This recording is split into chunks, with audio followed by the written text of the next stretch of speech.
या गोकुळचा या जिल्ह्यामध्ये आमचा पाया काय असेल तर तो दूध संस्था हा आमचा पाया या ठिकाणी। या गोकुळच्या विकासाची पहिली पायरी कुठली असेल तर ती दूध संस्था ही पहिली पायरी आहे। शेतकरी आणि दूध संस्था ही आमची पहिली पायरी आहे। आणि म्हणून या गोकुळच्या सगळ्या प्रक्रियेमध्ये या ठिकाणी ज्या पद्धतीनं शेतकरी हा हृदय आहे ते हृदय चालवायचं काम करत असेल तर ती दूध संस्था करते। टीचा पेपर फुटला, त्या टीईटीच्या पेपरवर आम्ही शिवसेना आणि काँग्रेसच्या लोकांनी दंगा केला, आम्ही त्याच्यावर गदारोळ केला, परंतु सत्यातला शिक्षक आणि पदवीधरचा आमदार खुर्चीतनं सुद्धा उठायचं धाडस करत नाही। खुर्चीतनं उठायचं सुद्धा। अजून बऱ्याच सभा होणार आहेत, अजून पुढनं काय येते त्याच्यावर बॅटिंग करायला लागणार आहे। त्यामुळे सगळेच मुद्दे आज बोलून चालणार नाही। कुठनं बॉल कसा येतोय काय बोलतात त्याच्यावर आपण करू, महिना 2 महिने आपल्याला। माझ्या युतीची पैशाची सत्ता या ठिकाणी दुसऱ्या बाजूला आहे। वजन प्रचंड प्रमाणात आहे। 1 किलो 2 किलो 3 किलो 5-5 किलो पर्यंत वजन टाकायची ताकद। मी काय तर बोलत नाही, टीव्ही चालू आहे म्हणून तुम्हाला लक्षात आलं काय म्हणायचं ते। आणि दुसऱ्या बाजूला 14 रुपये दर देणारा बंटी पाटील। निकाल लागल्यानंतर बिन आवाजाचा बॉम्ब फुटणारच आहे। आमची लढाई सीटांसाठी नाही, आमची लढाई दूध उत्पादकांसाठी आहे। हम तुम्हारे साथ है। संप्रचार आघाडीचा गोकुळच्या आजच्या या ठरावधारकांच्या मेळाव्याला उपस्थित शेतकऱ्यांच्या जीवनामध्ये खऱ्या अर्थानं परिवर्तन करण्याची भूमिका ज्यांनी घेतली ते आमचे सहकारी मित्र राजू शेट्टीजी, आमदार जयंत आसगावकरजी, गणपतराव दादा, राजूबाबा आवळे, गोपाळराव पाटील साहेब, रणजित पाटील मुरगुडकर, दत्त कारखान्याचे चेअरमन रघुनाथराव पाटील दादा, रामराजे कुपेकर, हिंदूराव चौगले, पीडी धोंद्रे साहेब, शशिकांत पाटील चोयेकर, सत्यजित जाधव, राहुल देसाई, सदाशिवराव चरापले साहेब, एम.आर. पाटील कुरुकलीकर साहेब, बाबासाहेब चौगले, अभिजित शेट्टे, प्रकाश पाटील, बायाजी शेळके, उदय पाटील, दिनकररावजी कांबळे, उदयानीताई साळुके, स्मिता गवडी, बजरंग तात्या, श्यामराव देसाई, दरगू गावडे, दयानंद पाटील, प्रशांत देसाई, निवास पाटील, संभाजीराव देसाई, भगवानराव जाधव, रामकृष्ण पाटील, रणधीर मोरे, आरवी देसाई साहेब, आमचे सचिन गोरपडे, जीवन पाटील, एकनाथ पाटील, जिल्हा परिषद सदस्य विक्रम चव्हाण पाटील, विद्याधर, गणपतरावजी डोंगरे, अमर पाटील, शशिभाऊ खवरे, सम्राट मोरे, प्रकाशराव पाटील, बुधरवेळ शिवसेना, आमचे महानगरपालिकेतील इंद्रजित गोंधळे, राजू लाटकर, मधुकर रामाने, शहर काँग्रेसचे अध्यक्ष प्रवीण केसरकर, जिल्हा परिषदचे सर्वच सदस्य शशांक बावस्कर इथं आहेत। सगळेच मी आता नावं घेत नाही सगळ्यांची, सर्वच मान्यवर आपले जमलेले खऱ्या अर्थानं गोकुळचा अभिमान आणि स्वाभिमान टिकला पाहिजे या भूमिकेतून आलेले सर्व ठरावधारक। गोकुळची रणधुमाळी गेल्या 3-4 महिन्यापासून सुरू झाली आणि या निवडणुकीच्या पार्श्वभूमीवर ज्याचा उल्लेख मला वाटतं रेडेकर मामींचं भाषण व्हिडिओ करून पाठवायला पाहिजे, कारण की खऱ्या अर्थानं त्यांच्या भाषणातून आपल्याला लक्षात असेल की गेल्या 5 वर्षामध्ये कशा पद्धतीनं कारभार करण्याची भूमिका आम्ही सगळ्यांनी त्या ठिकाणी घेतली। त्या म्हणतात ते खरं आहे, 10 वर्षापूर्वी फक्त 700 ठराव आमच्याकडे होते आणि त्यावेळी सुद्धा 2 माणसं निवडून देण्याचं काम गोकुळच्या दूध उत्पादकांनी त्यावेळी केलं होतं, ज्याचा उल्लेख रणजित पाटलांनी केला की एका विचारानं आम्ही या गोकुळमध्ये या निवडणुकीमध्ये पडलो आणि 10 वर्षापासून हा गोकुळ शेतकऱ्याचा आणि दूध उत्पादकाच्या मालकीचा झाला पाहिजे ही भूमिका आम्ही सातत्यानं त्या ठिकाणी घेतली। मागच्या 10 वर्षापूर्वीची निवडणूक असू दे त्यावेळी थोडक्यात आम्हाला पराभवाला सामोरं जावं लागलं, ज्याचा उल्लेख माईनी केला। 25-30-40 मतामध्ये पॅनेलला फटका त्या ठिकाणी बसला आणि म्हणून पुढच्या वेळी ज्यावेळी पॅनेल करत होतो त्यावेळी म्हटलं आता नुसतं पंजापर्यंत पोचायचं असेल तर नुसतं शर्तीत भाग घेऊन उपयोग नाही, आता सगळ्यांना बरोबर घेऊन हा पज्जा गाठायला पाहिजे आणि त्या दृष्टीनं सगळ्यांना बरोबर घेऊन 21-22 मध्ये आम्ही निवडणूक लढवण्याचा निर्णय घेतला। यश आम्हाला दूध उत्पादकांनी चांगल्या पद्धतीचं यश आम्हाला प्रामुख्याने दिलं आणि 5 वर्षामध्ये एक चांगल्या पद्धतीचा कारभार करण्याची भूमिका माझ्यासारख्या कार्यकर्त्याने घेतली। आम्ही सातत्याने म्हणत होतो 2 रुपये वाढ देऊ, ती 14 रुपयेपर्यंत नेली। गाई 10-12 रुपयेपर्यंत गाईच्या दराला वाढ देण्याची भूमिका आम्ही प्रामुख्याने घेतली आणि म्हशीला अनुदान देण्याचा विषय असू दे, पशुखाद्याचे दर स्थिर ठेवण्याचा विषय असू दे, या सगळ्या विषयामध्ये गोकुळला एक चांगल्या पद्धतीनं जो शेतकऱ्यांचा गोकुळ आहे, स्वर्गीय चोयेकर साहेबांनी जे स्वप्न बघितलं होतं त्यांच्या प्रत्येक भाषणामध्ये असायचं, शेण काढणारी माझी भगिनी, शेण काढणारा माझा शेतकरी हा माझा केंद्रबिंदू असला पाहिजे आणि तीच भूमिका मी सुद्धा या ठिकाणी घेतो। आमचा दूध उत्पादक हा आमचा केंद्रबिंदू या ठिकाणी असला पाहिजे आणि म्हणून 14 रुपये वाढ करण्याची भूमिका आम्ही घेतली। अनेक ठिकाणी 10 लाखाचं संकलन आम्ही 20 लाखापर्यंत घेऊन जाण्याचं काम केलं। गोकुळ वाढला पाहिजे ही भूमिका घेत असताना दूध उत्पादकाला 4 पैसे मिळाले पाहिजेत, खर्च कमी झाला पाहिजे ही भूमिका आम्ही सातत्याने त्या ठिकाणी घेतो। आज विषय नाही, अनेक विषय, उद्या जाहीरनामा निघेल त्यावेळी तुम्हाला जाहीरनाम्यामध्ये आम्ही निश्चितपणे सांगू की आमची सत्ता आल्यानंतर निश्चितपणे कुठल्या पद्धतीनं दूध उत्पादकाला म्हैस, ज्याच्या घरामध्ये म्हैस आहे, ज्याच्या घरामध्ये गाई आहे, त्याला काय आम्ही देणार आहोत हे निश्चितपणे आम्ही जाहीर करू। परंतु एक उदाहरण शेट्टी साहेब मला द्यायचं आहे की कारभारामध्ये चोखपणा आम्ही काय केला। गोकुळचं दूध ज्यावेळी मुंबईला जात होतं त्यावेळी ते पॅकिंग 2 लाख लिटरचं पॅकिंग हे खासगी एका संस्थेमध्ये खासगी एका मालकाकडे जायचं। त्याला आम्ही दर पिशवी मागा 1 रुपये 10 पैसे 1 रुपये 20 पैसे देत होतो, तो दर पुढे 1 रुपये 90 पैशापर्यंत या ठिकाणी आला। दर महिन्याला आम्ही किमान 1,20,00,000 रुपये हे फक्त पॅकिंग साठी, दुसरीकडे पॅकिंग करायसाठी आम्ही एका खासगी माणसाला देत होतो। परंतु आमच्या ताब्यात गोकुळ आल्यानंतर त्याच गोकुळच्या शेजारची एक जागा 18 कोटी रुपयाला आम्ही घेतली, त्यामध्ये 18-20 कोटीची मशिनरी या ठिकाणी घातली आणि आता आमच्या 3 वर्षात ते सगळे पैसे फिटले अशी अवस्था आमची या ठिकाणी झाली।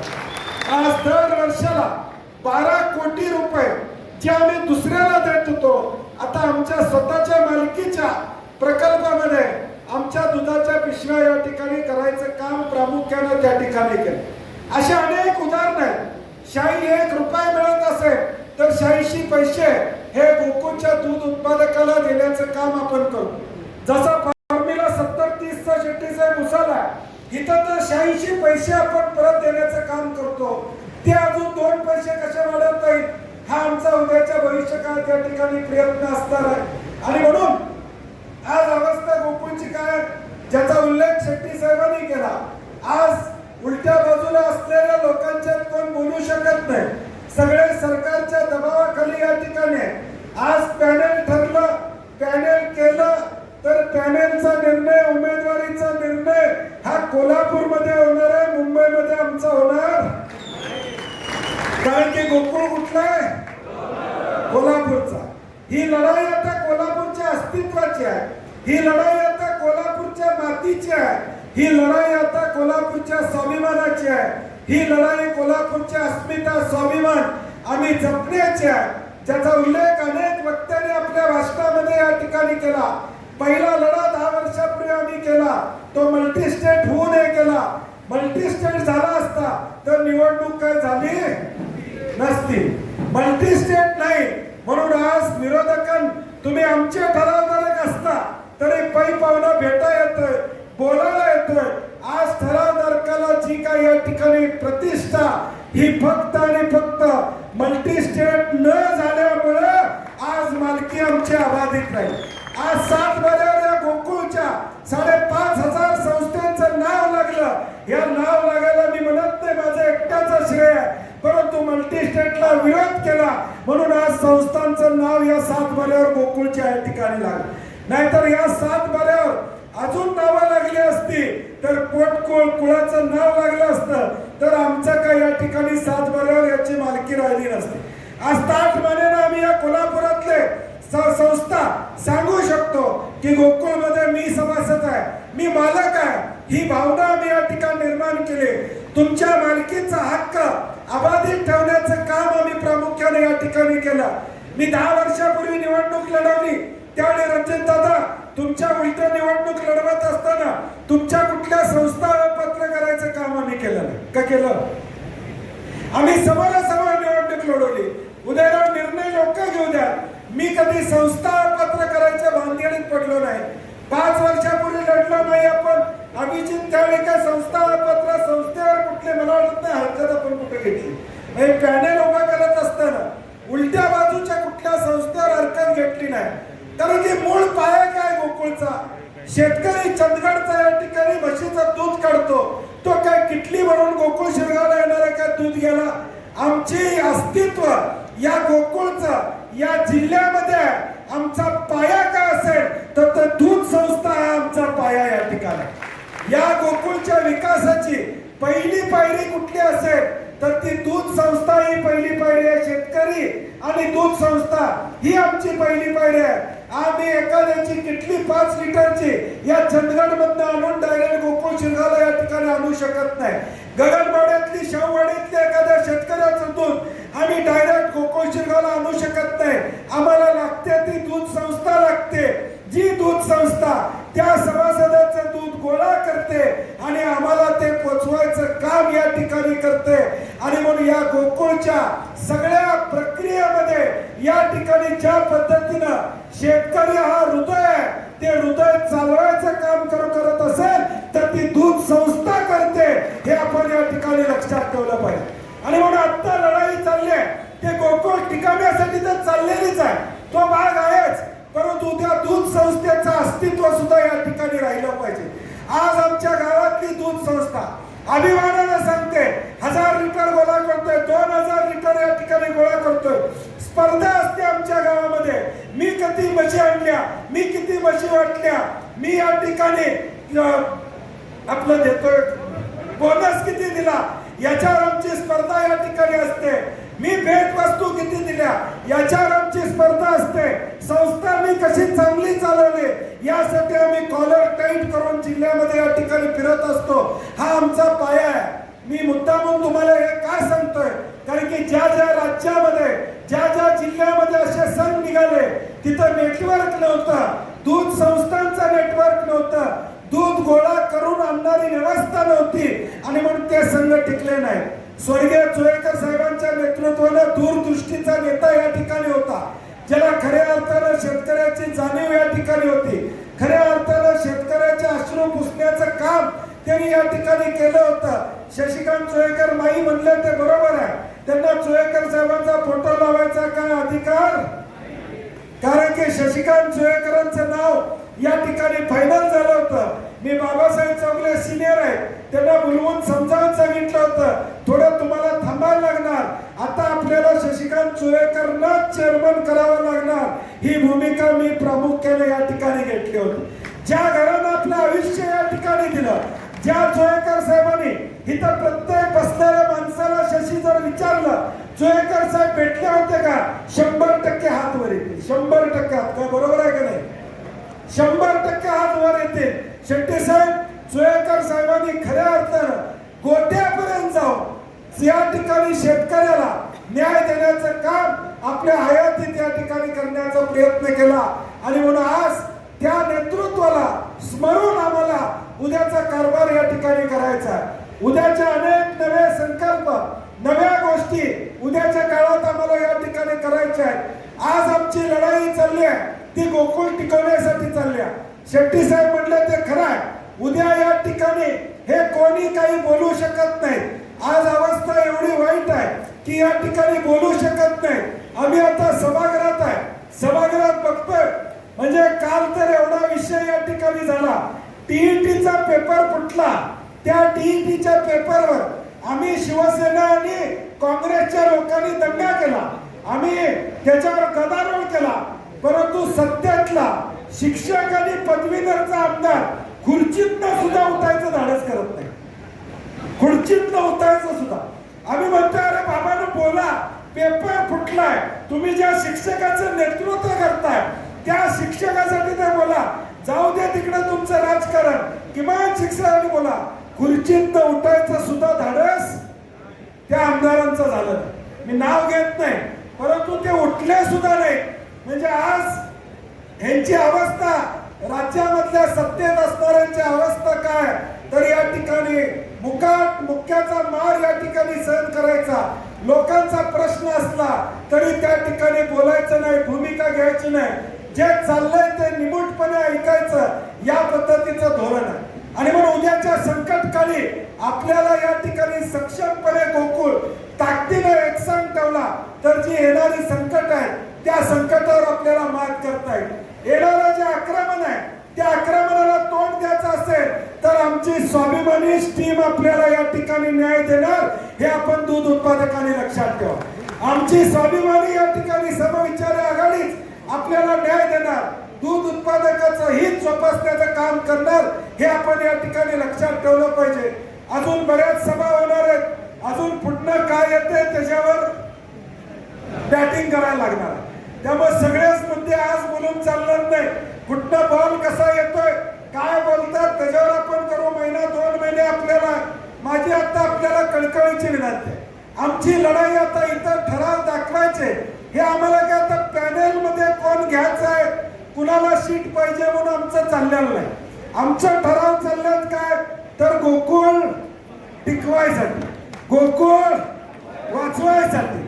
आता तिकडचा हिशोब बघितला तर मगाशी कुणी ते सांगितलं 7,000 8,000 वर आता ठराव जातील अशी अवस्था साधारणपणे या ठिकाणी झालेली आहे. या सगळ्या